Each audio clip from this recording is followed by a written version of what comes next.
কুমিল্লার ১৪গ্রাম উপজেলায় এক বীর মুক্তিযোদ্ধাকে গলায় জুতার মালা পরিয়ে লাঞ্ছিত করার ঘটনা ক্ষোভের জন্ম দিয়েছে। রোববার দুপুরে উপজেলার কুলিয়ারা প্রাথমিক বিদ্যালয়ের সামনে এর ঘটনা ঘটে বলে হেনস্থার শিকার আব্দুল হাই কানু জানিয়েছেন। ওই ঘটনার ১ মিনিট ৪৬ সেকেন্ডের একটি ভিডিও সেদিন রাতে ফেসবুকে ছড়িয়ে পড়লে অনেকেই বিষয়টি নিয়ে ক্ষোভ প্রকাশ করেন।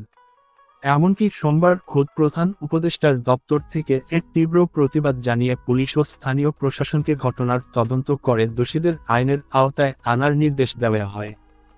১৪গ্রাম থানার ওসি এম আখতারুজ্জামান বিডিনিউজ24.com-কে বলেন, বীর মুক্তিযোদ্ধাকে যারা লাঞ্ছিত করেছে তাদের বিষয়ে খোঁজ খবর নেওয়া হচ্ছে। বিস্তারিত দেখুন ভিডিওতে। এলাকার অনেকেই জানান, ছবিতে এ ঘটনায় যাদের নেতৃত্ব দিতে দেখা যাচ্ছে এরা হচ্ছেন সম্প্রতি প্রবাস ফেরত আবুল হাশেম ও ওহিদ নামের এক যুবক। এলাকার যুবলীগ নেতা হত্যা মামলার আসামিও ছিলেন তিনি। এই মামলা এড়াতে আওয়ামী লীগ সরকারের সময়ই তিনি এলাকা থেকে পালিয়ে যান। উপদেষ্টা ডক্টর ইউনূস এই ঘটনার নিন্দা জানান বলে জানিয়েছে তার প্রেস উইং।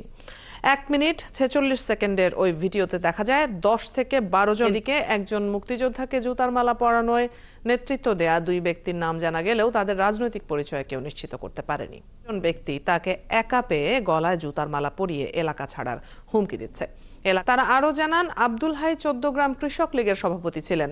দলীয় ক্ষমতা অপব্যবহার করে জামায়াত বিএনপি নেতা কর্মীদের ওপর হামলা করে এলাকা ছাড়া করার অভিযোগ ছিল তার বিরুদ্ধে। ৫ই আগস্টের পর আবার এলাকায় ফেরেন। বিষয়টি নিয়ে ১৪গ্রাম উপজেলা নির্বাহী কর্মকর্তা জানান, তিনি বিষয়টি জেনেছেন, তবে এখনো পর্যন্ত কেউ কোনো অভিযোগ করেনি।